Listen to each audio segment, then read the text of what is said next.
Okay, so this is my version of the menstrual cycle. What we have is Princess Ovum. Princess Ovum is released from the tower, she's released from the ovary and starts her journey through the uterine tubes. The bit that was left over after she left becomes Senor corpus luteum.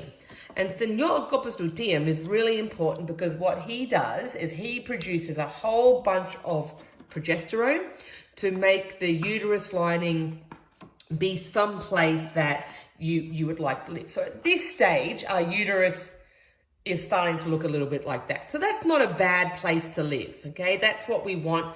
And as we go on, the Senor corpus luteum produces more progesterone. This becomes even nicer, and we get an environment that looks like this. Princess Ovum continues down.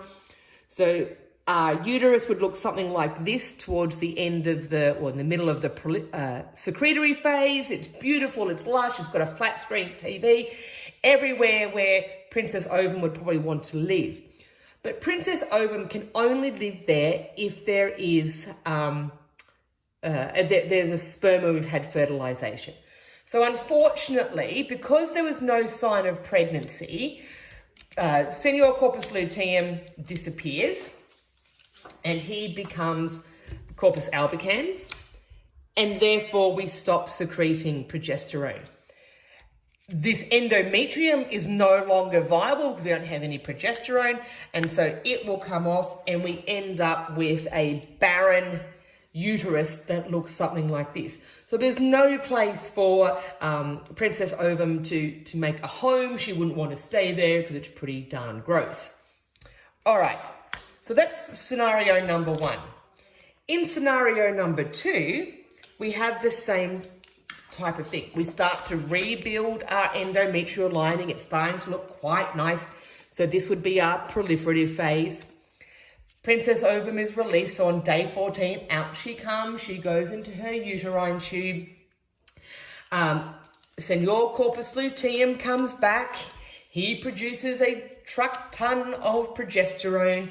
That progesterone then increases or improves our endometrial lining during our secretory phase to look something like this. But this time, we have Mr. Sperm. And Mr. Sperm's made his journey all the way from the seminiferous tubules, through the epididymis, up the ductus deferens, through the ejaculatory duct after joining with the seminal vesicles, out the urethra, up the vagina, past the cervix, through the uterus, into the uterine tubes where he meets Princess Ovum. It's wonderful. These two love each other. They can't get enough of each other. And so because of that, their meeting was fate and they fuse. And when they fuse, they form baby blastocyst. And now baby blastocyst is quite an impressive structure, if you want to call it that, because it knows that unless it tells Senor corpus luteum to continue to produce progesterone, the endometrial lining will not be someplace it wants to live. So it starts to secrete a hormone called human chorionic gonadotropin. And that human chorionic gonadotropin tells Senor corpus luteum to keep on secreting progesterone, which it does until the placenta can take over.